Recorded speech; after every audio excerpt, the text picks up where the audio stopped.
Selamat pagi anak-anakku kelas 7 semuanya. Selamat bertemu kembali dengan Ibu di masa pengenalan lingkungan sekolah di hari kedua dalam materi kurikulum SMP 2 Imogiri. Perkenalkan, nama Ibu Rosalia Hira Rahyuningrum, ya, selaku Kepala Urusan Kurikulum di SMP 2 Imogiri. Maka akan Ibu sampaikan beberapa hal yang terkait dengan kurikulum yang kita gunakan di SMP 2 Imogiri. Ya, saya akan share untuk materi kita.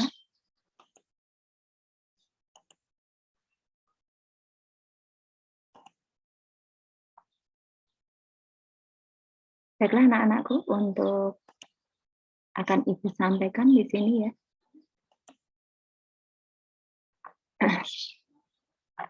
Apa aja yang akan kita pelajari di masa selama kalian belajar di SMP 2 Imogiri. Ya, ini kurikulum SMP 2 Imogiri. Nah, apakah sebenarnya kurikulum itu? Kurikulum adalah seperangkat rencana dan pengaturan mengenai tujuan, isi, dan bahan pelajaran, serta cara yang digunakan sebagai pedoman penyelenggaraan kegiatan pembelajaran untuk mencapai tujuan pendidikan tertentu. Nah, kerangka dasar, struktur, dan muatan kurikulumnya. Untuk muatan kurikulum, ya, strukturnya adalah sesuai dengan Permendikbud nomor 37 di tahun 2018, yaitu tentang kompetensi inti dan kompetensi dasar. Nah, rumusan kompetensi inti menggunakan notasi sebagai berikut. Untuk kompetensi inti pertama, ya, itu untuk kompetensi inti sikap spiritual. Sedangkan untuk kompetensi yang kedua adalah untuk kompetensi inti sikap sosial. Dan yang ketiga adalah kompetensi inti pengetahuan, dan yang keempat, KI 4 adalah kompetensi inti keterampilan. Ini semua akan terukur ya, yang menjadi struktur kurikulum kita. Kemudian tentang muatan lokal dan muatan daerah. Nah, ini anak-anakku, mata pelajaran yang akan kamu dapatkan ada 11 mata pelajaran, mulai dari agama sampai ada bahasa Jawa, ya, dan nanti ditambah ada bimbingan konseling, begitu. Nah, untuk kondisi normal sebenarnya muatan kurikulum kita untuk agama itu normalnya adalah 3. Tetapi di masa pandemi darurat COVID-19 ini dipersingkat menjadi 2 jam pelajaran. Demikian juga PKN, kalau normal adalah 3, di sini dalam kondisi darurat COVID 2 jam pelajaran. Bahasa Indonesia yang semula 6 menjadi 4, matematika yang semula 5 jam menjadi 4, IPA yang semula 5 menjadi 4 jam, IPS dan bahasa Inggris 4 jam menjadi 3 jam, demikian juga untuk seni budaya. Seni budaya dan PJOK itu semula 3 jam menjadi 2 jam, dan ini prakarya yang semula 2 jam menjadi 1 jam, demikian pula bahasa Jawa yang 2 jam menjadi 1 jam. Sehingga total, kalau secara normal jumlah seluruh jam dalam 1 minggunya, kalian akan mendapatkan 40 jam pelajaran, tetapi di saat pandemi ini kalian hanya akan mendapatkan selama 28 jam. Demikian anak-anak. Kemudian untuk beban belajar kalian per semester, nah kalian ada di kelas 7, di semester ganjil ini ada 20 minggu efektif. Lalu semester 2 ada 16 minggu efektif. Kemudian untuk yang kelas 9 di semester 1 ada 20 efektif, kemudian di semester 2 ada 14 minggu efektif. Nah, beban belajar kalian per tahunnya berarti 36 jam pelajaran. Nah, ini beban dalam kondisi normal ya. Kalau normal berarti gimana? Normal itu ya tatap muka, kalian belajar di sekolah. Ya, semoga pandemi cepat berlalu nih, sehingga kalian bisa belajar di sekolah. Nah, ini kalau kondisi tatap muka. Tapi yang kita gunakan sekarang adalah yang kondisi masa pandemi. Nah, ini yang kita gunakan. Jadi, setiap 1 jam pelajaran, baik kelas 7, 8, 9, itu 40 menit, 1 jamnya. Sedangkan dalam 1 minggu, itu kalian akan mendapatkan 28 jam, seperti yang Ibu jelaskan tadi. Kemudian, waktu minggu efektifnya adalah 20 jam, 20 minggu ini untuk semester 1 dan 16 minggu untuk semester 2. Lalu ada berikutnya itu, ya. Langsung saja kita masuk ke proses pembelajaran. Bagaimana proses pembelajaran kita? Yang pertama adalah pembelajaran tatap muka. Artinya apa? Siswa dan guru itu bertatap muka langsung, ya, melakukan proses pembelajaran di sekolah. Tapi dalam kondisi normal itu pembelajaran dilaksanakan biasanya pakai 5 hari kerja. Kemudian sekarang pakai aturan baru 6 hari kerja. Bagaimana dengan pembelajaran tatap muka terbatas? Nah, ini pembelajaran tatap muka terbatas di masa pandemi ini akan dilaksanakan dengan tatap muka terbatas. Tapi menunggu dulu, sekarang masih masa PPKM sampai tanggal 20. Kita tunggu apakah kita diperbolehkan masuk atau belum setelah tanggal 20 Juli yang akan datang. Jadi kita tunggu juknis dan ketentuan dari Dinas Kabupaten Bantul. Kemudian yang berikutnya adalah yang kita akan lakukan, yaitu pembelajaran jarak jauh atau PJJ, atau dikatakan juga pembelajaran dari rumah, BDR. Itu sama saja maksudnya ya. PJJ, BDR, daring sama saja. Nah, dilaksanakannya menggunakan 6 hari kerja. Jadi setelah MPLS ini nanti selesai, kalian akan belajar. Nah, jadwal nanti akan menyesuaikan dengan 6 hari kerja, mulai hari Senin sampai hari Sabtu. Ya. Terus jumlah jam per minggunya 28 jam ditambah 1 jam, yaitu BK. Jadi totalnya 29 jam. Ya. Nah, jumlah tatap muka per harinya maksimal 6 jam pelajaran. Jadi dalam 1 harinya kamu akan maksimal mendapatkan 6 jam pelajaran. Begitu. Kemudian per jamnya adalah 40 menit.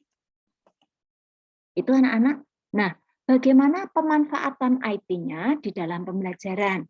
Di SMP 2 yang sudah kita lakukan selama pembelajaran yaitu guru menggunakan WA Group dalam pembelajaran. Kemudian juga menggunakan Google Classroom. Ya.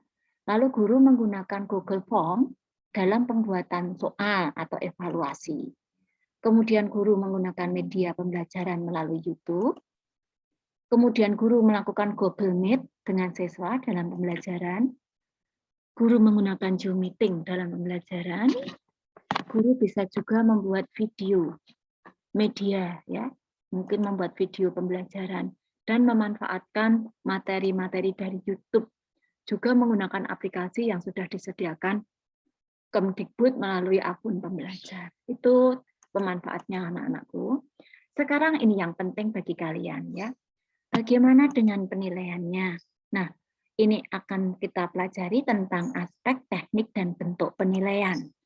Berdasarkan Permendikbud nomor 53 tahun 2015 dan Permendikbud nomor 23 tahun 2016 tentang standar penilaian pendidikan dan berdasarkan Permendikbud nomor 3, ini yang terakhir ya, tahun 2017 tentang penilaian hasil belajar oleh pemerintah dan hasil belajar oleh satuan pendidikan. Nah, aspek penilaian itu meliputi 3 aspek, yaitu aspek sikap, meliputi spiritual dan sosial, kemudian aspek pengetahuan dan aspek keterampilan. Terus bagaimana jenis-jenis penilaian? Nah, ini yang perlu kamu ketahui, nggih.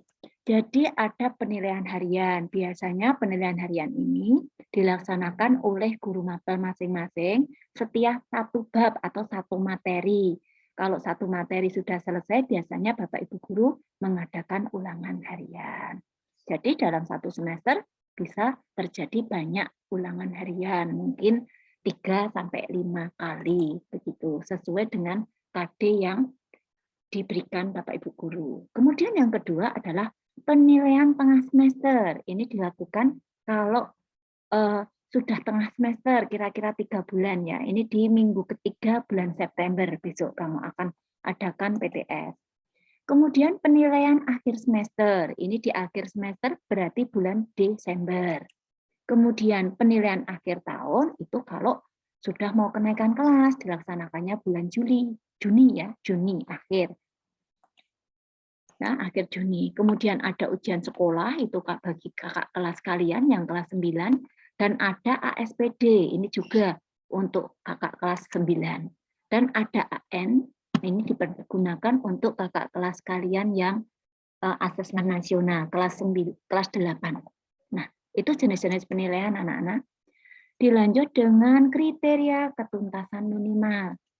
Nah, ketuntasan belajar itu tingkat ketercapaian kompetensi siswa dalam mengikuti kegiatan pembelajaran. Penetapan KKM-nya berdasarkan 1, kompleksitas atau tingkat kesulitan dan kerumitan materi. 2, daya dukung, itu kondisi guru, siswa, kemudian sarpras sekolah kita. Kemudian juga impact dari peserta didik. Nah, itu kemampuan rata-rata kalian pada awal masuk di sini. Begitu. Ini yang menjadi. Kemudian berikutnya tentang analisis KKM-nya. Nah, ini anak-anakku KKM dari mapel-mapel mulai dari agama sampai dengan terakhir itu bahasa Jawa. Nah, di situ sekolah kita menggunakan KKM yang paling rendah, yaitu menggunakan KKM 70. Artinya, jika nilai kalian belum 70, berarti kalian harus ada remedi ya agar nilai kalian menjadi KKM.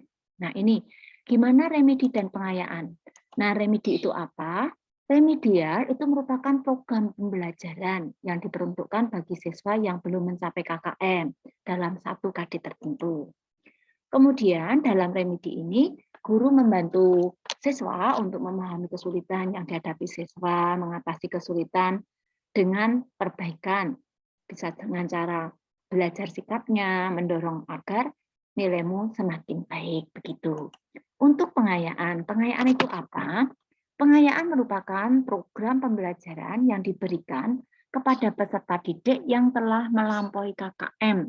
Fokus pengayaan itu adalah pendalaman dan perluasan dari kompetensi yang ada di KD. Berikutnya adalah ketentuan nilai rapot. Nah, untuk penilaian rapot pada aspek sikap biasanya minimal baik ya, baik ditinjau aspek spiritual maupun aspek sosial. Sedangkan untuk penilaian rapot untuk aspek pengetahuan dilihat dari penilaian harian, dan penilaian harian ini terdiri dari bentuk tes tertulis, tes lisan, dan tugas, kemudian di rata-rata dibagi 3. Lalu untuk penilaian rapot adalah 50% dari nilai harian kalian, ditambah 25% dari nilai PTS, dan ditambah 25% dari nilai PAS pada semester 1. Kalau semester 2 berarti menggunakan penilaian akhir tahun. Nah, bagaimana dengan penilaian aspek keterampilan? Nah, untuk nilai rapot pada aspek keterampilan, nah keterampilan itu meliputi praktik, produk, proyek, dan portofolio. Nah, kemudian diambil rata-ratanya dibagi 4. Begitu anak-anakku untuk ketentuan nilai rapotnya.